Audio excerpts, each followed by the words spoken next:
नमस्कार, मी श्रीकांत उमरीकर. आपण पाहतात अनलायझर. लाईक करा, शेअर करा, सबस्क्राईब करा.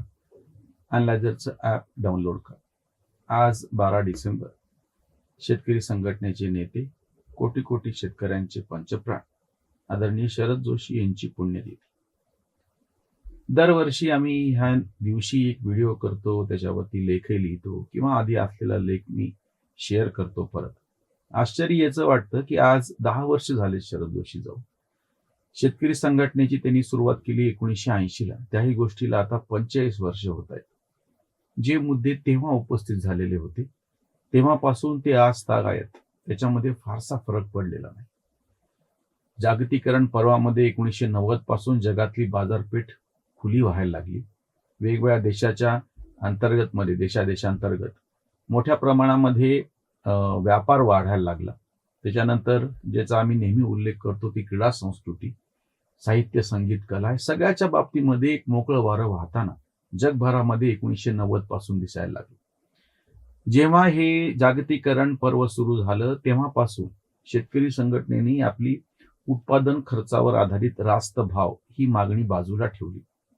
ही तर होतीच महत्वाची, पण सगळ्यात महत्वाची मागणी केली जी कोणी अजूनही करायला तयार नाही, की शेतकऱ्यांची बाजारपेठ, शेतीची बाजारपेठ, शेती उत्पादनाची बाजारपेठ ही खुली कर. बाजारपेठेचं स्वातंत्र्य मागण्याचं वेगळेपण शरद जोशी सारख्या नेत्यांनी दाखवलं. तोपर्यंत कुठलीही युनियन, कर्मचाऱ्यांच्या युनियन घ्या तुम्ही, कामगारांच्या युनियन घ्या, कितीतरी ठिकाणी तुम्हाला, किंवा स्त्रियांच्या संघटना घ्या, हे सगळे वेगवेगळ्या पद्धतीच्या सूट सवलती मागण्यात आपल्या पदरामध्ये कशा पडून घेता येतील. म्हणजे उदाहरणार्थ पुरुषांसाठी जागा सगळ्या असायच्या, आपोआप स्त्रियांसाठी नसायच्या, तर स्त्री चळवळ अशी म्हणायची. जगभराच्या सगळ्या फेमिनाईन चळवळीमध्ये बीजिंगला जेव्हा परिषद झाली होती तेव्हा या सगळ्या ज्या मागण्या स्त्रियांच्या परिषदेमध्ये जेव्हा केल्या गेलेल्या होत्या त्या सगळ्या पुरुषांची जी जागा आहे ती स्त्रियांना पाहिजे, याच्या पलीकडे काही नाही. सवर्णांच्या जागा दलितांना पाहिजे आहे, त्याच्या पलीकडे काही नाही. गोरा इंग्रज गेला आणि काळा इंग्रज आला.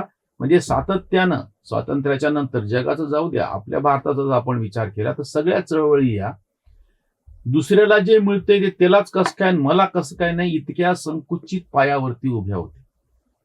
आज शरद जोशींचं मी आवर्जून तुम्हाला वेगळेपण परत एकदा सांगतो आहे. आणि याही काळामध्ये त्याचं महत्व कसं आहे. ही पहिली चळवळ अशी होती की जिनं कुठली सूट सबसिडी नको, हवे घामाचे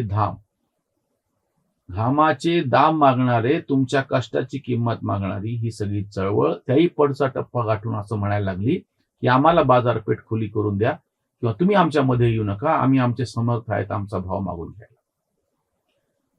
म्हणजे ही जी ताकद सर्वसामान्य क्षुद्र, ज्याला शेती व्यवसाय हा क्षुद्रतेचं लक्षण मानलं गेलेलं होतं, असे क्षुद्राती क्षुद्र त्यांची चळवळ उभारणारा एक नेता असं ठामपणे म्हणतो आहे की सूट सबसिडीचे नाही काम, आम्हाला हवे घामाचे दाम. आणि त्याचे पुढे जाऊन आम्ही आमचे घामाचे दाम मिळवून घेतो, फक्त आम्हाला बाजारपेठ ही मोकळी द्या म्हणण्याच्या पेक्षा तुम्ही मध्ये येऊ नका. आज इतके वर्ष झाल्याच्या नंतर अगदी आम्ही परवाच व्हिडिओ केला सोयाबीनच्या आयाती संदर्भामध्ये. बदमाशपणा बघा, इथे सोयाबीनचे भाव पडलेले आहेत.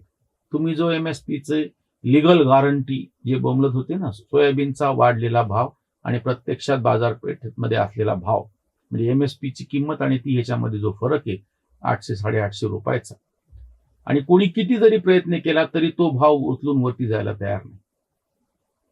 आणि उलट जेव्हा भाव वाढलेले असतात तेव्हा जे काही तुम्ही दिलेला MSP आहे त्याच्याप्रमाणे व्यापारी चिटकून राहतात. हे स्वामीनाथन आयोगासारख्यांनी जो भंपकपणा केला होता आणि या बाकीच्या सगळ्या डाव्यांनी लावून धरलेला होता, शरद जोशी हा एकमेव द्रष्टा माणूस असा होता की त्याला हा गेम 1990लाच कळला आणि म्हणून त्यांनी MSPची मागणी नाही केली. उत्पादन खर्च अधिक 50% नफा असल्या अर्थशास्त्राच्या दृष्टीनं भंपक, नालायक, मूर्खपणाच्या असलेल्या मागण्या नाही केल्या. इतकंच नाही, सरकार समस्या क्या सुलझाए, सरकार खुद समस्या आहे असं म्हणत सरकारकडे मागणे सोडून दिलं. उलट तुम्ही मध्ये पडू नका. तो जो अतिशय प्रसिद्ध असा संवाद आहे ना, डायलॉग सलमान खानचा, मुझ पे आखरी एहसान करो कि इसके बाद मुझ पे कभी एहसान मत करो, हे शेतकरी चळवळ 1980 पासून, त्याहीपेक्षा प्रामुख्याने 1990 पासून सांगते. आत्ता बदलत्या काळात जेव्हा ह्या माणसाचं द्रष्टेपण म्हणतोय की आत्ता सोयाबीनची जे घोळून बसलेला आहे सगळा, आणि सगळे लिगल MSP की लिगल गॅरंटीवाले आणि काले कानूनवाले सगळे आपलं तोंड काळं करून गपचूप बसले. त्यांना बोलायला शब्द नाही, त्यांना उत्तर नाही त्यांच्याकडे या समस्येत. दुसरा एक मुद्दा शरद जोशींशी संबंधित, परत सोयाबीनचाच मुद्दा सांगतो. दक्षिण आफ्रिकेतून ज्या पद्धतीनं सोयाबीन आयात केलं जात आहे, दक्षिण आफ्रिकेमध्ये हजारो एकरमध्ये शेती केली जाते.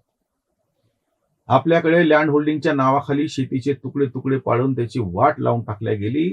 तुम्हाला शेतीला उद्योगाचा दर्जा द्यायचा असेल तर त्याचं स्केल वाढवणे. छोटी शेती, 1-2 एकराची शेती कसायला परवडत नाही. जनावरं ठेवता येत नाहीत कारण की तुम्ही तिकडून गोवंश हत्या बंदीच्या नावाखाली म्हणून पूर्ण जनावराची जी काही बाजारपेठ म्हणण्याच्या पेक्षा ते सगळं क्षेत्रच म्हणा पूर्णपणे नासून टाकले. म्हणजे शेतकऱ्याला जनावर सांभाळणं मुश्किल आहे. या शेतकऱ्याच्या जनावरांना चराईसाठी ज्या देवराया होत्या म्हणा किंवा गायरांच्या जमिनी होत्या किंवा मोकळ्या जमिनी होत्या, या सगळ्या भूमिहीनांना जमीन वाटप करायची. भूदान चळवळ विनोबा भावेंनी चालवली होती. त्याच्या नादाला लागून सगळ्यांनी ह्या जमिनी आपल्या जमिनी दिल्या की नाही ती गोष्ट वेगळी, पण ज्या गावामधल्या सामायिक जमिनी होत्या, सामायिक डोंगर होते, ज्या ठिकाणी जनावरं मोफतपणे चरू शकत होती, तिथल्या ओढ्याखाली त्यांना धुता येत होतं ओढ्यामध्ये, हे सगळं बंद झालं कारण की ह्या जमिनीचं वाटप तुम्ही तथाकथित जे भूमिहीन आहेत त्यांना केलं. कसेल त्याची धरणी आणि श्रमेल त्याची गिरणी अशी घोषणा होती.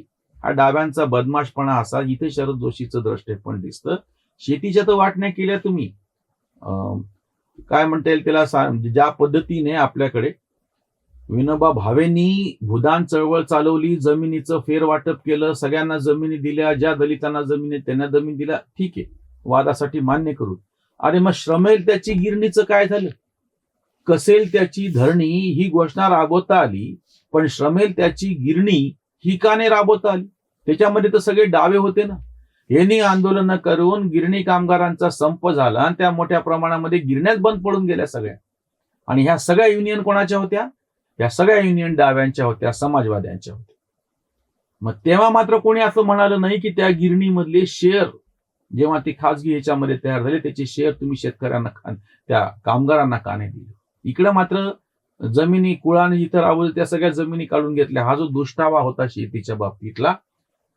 आणि आता सुद्धा की जेव्हा की शेतमालाची बाजारपेठ खुली करावी अशी मागणी शरद जोशींनी 1990 पासून 35 वर्षांपासून लावून धरलेली होती, ती तसं नाही केलं. त्याचे परिणाम म्हणजे जेव्हा असे भाव कोसळतात आणि पूर्णपणे शेती अर्थव्यवस्था उद्ध्वस्त होते. तिथून आम्ही कालच्याही व्हिडिओमध्ये तो विषय मांडला होता की जेव्हा तुम्ही शेतीची उपेक्षा करता, ग्रामीण भागातून स्थलांतर शहरी भागामध्ये येतं. तुम्ही जितका त्रास भारताला देता तितका त्याचे परिणाम भारताला तर होताच होतात. भारतातला शेतकरी आत्महत्या करतोय, इंडियाला होता.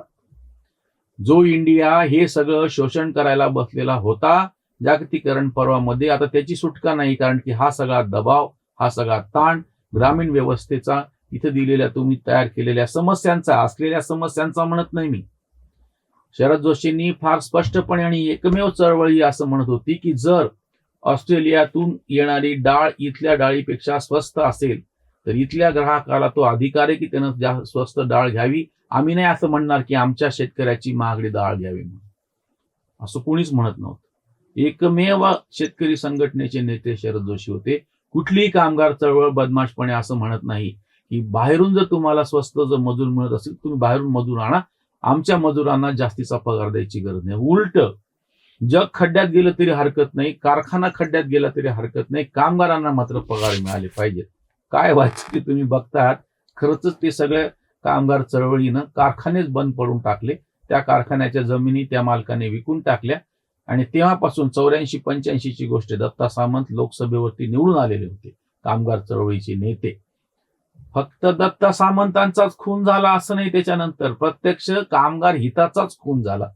आणि त्यांचं सगळं हे कौतुक करतात डावे कामगारांचे नेते, ज्यांनी कामगारांच्या हिताचा खून केला, सगळे ते कारखानेच मारून टाकले. शेतकरी चळवळीनं असं कधीच केलं नाही. शेतकरी चळवळीनं कायमस्वरूपी खुल्या बाजारपेठेमध्ये ग्राहक हा राजा आहे आणि त्या ग्राहकाला जर दुसरीकडून स्वस्त उत्पादन भेटत असेल त्याला घ्यायचा अधिकार आहे. पण हा जो पुढचा मुद्दा आहे, हे सगळे बदमाशपणा करून तो मात्र बाजूला ठेवतात. उलट जेव्हा आमच्या धान्याला भाव मिळण्याची संधी येईल तेव्हा मात्र तुम्ही आडकाठी नाही केली पाहिजे. आता सुद्धा हे व्यापारी जेव्हा वरती तोंड करून असं म्हणतायत की बाहेरून आलेलं सोयाबीन स्वस्त पडतं, आम्ही ते घेणार, बरोबर आहे, आम्हाला मंजूर आहे. आता आमच्या शेतकऱ्याचं किती नुकसान हो, आम्ही खड्ड्यात जाऊ, आम्ही मरून जाऊ, सगळं मंजूर आहे. पण इथून पुढे लक्षात घ्या, जर जेव्हा सोयाबीनचे भाव वाढलेले असतील आणि तेव्हा जर तुम्ही आम्हाला रोखलं तर आम्ही काय करायचं?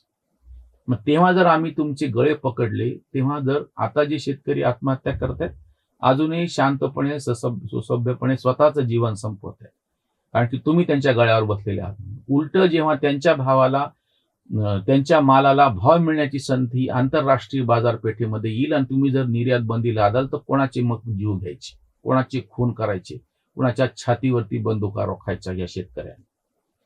शरद जोशींनी ह्या शेतकऱ्यांना प्रचंड नैतिक आधारावरती त्यांचं सगळं अख्खं आंदोलन उभं करून दाखवलं. विशुद्ध शास्त्रीय पायावरती आंदोलन उभं करून दाखवलं. आज त्यांच्या मृत्यूनंतर 10 वर्ष होत आहेत. 2015ला त्यांचं निधन झालं, आज 10 वर्ष होत आहेत. आज जेव्हा प्रत्यक्ष MSP पेक्षा खाली जेव्हा किमती आलेल्या आहेत सोयाबीन सारख्याच्या, आणि सरकार तर जाऊ द्या, सरकार तर क्रूरपणे शासन करायलाच बसलेलं असतं, पण त्यांचे समर्थन करणारे जे सगळे पंटर आहेत, आणि त्यापेक्षा मला महाराष्ट्रातल्या पत्रकारांची तर खरं तर लाज वाटते की ज्यांना इतका समृद्ध असा वैचारिक ठेवा तुमच्याकडे ठेवला. महाराष्ट्राची थोर परंपरा आहे, अगदी पार रानड्यांपासून, लोकहितवादीपासून, फुले असो, आगरकर असो, बाबासाहेब आंबेडकर असो, सावरकर असो, विनोबा भावे असो, गांधीवादी, समाजवादी, सावरकरवादी, साम्यवादी, श्रीपाद अमृत डांगे असो, सगळ्या चळवळींनी वैचारिक पातळीवरती ह्या नेत्यांनी एवढं मोठं धन आम्हाला उपलब्ध करून दिलं. आजही त्यांचं लिखाण उपलब्ध आहे. शरद जोशी हा भारतातला एकमेव शेतकरी नेता असा आहे की ज्यानं सगळ्या शेती प्रश्नाची विशुद्ध आर्थिक पायावरती उभारलेल्या चळवळीची मांडणी करून दाखवली. नंतरच्या किंवा आधीच्याही पंटर नेत्यांनी हे टिकेत सारखे ज्यांचे घुटण्यामध्ये डोके आहेत ना, त्याच्यापैकी एकालाही आज तागायत ह्याची वैचारिक मांडणी करताना आली. आणि त्यांची जी तळी उचलणारे जे बदमाश आहेत, आज ज्यांनी शेतकऱ्याला खड्ड्यात टाकून दिलेलं आहे, MSPच्या खाली भाव कोसळलेले, कोणाकडे कुठली योजना नाही शेतकऱ्याला त्याचा किमान हमी भाव मिळावा म्हणून. हमी भाव ही कन्सेप्ट कशी चूक आहे, खुली बाजारपेठ ही कशी महत्वाची आहे. शरद जोशी गेल्याच्या नंतर 10 वर्षानंतर सुद्धा आपण तिथेच या. शरद जोशी यांना विनम्र आदरांजली. धर्मजागृतीचा विधान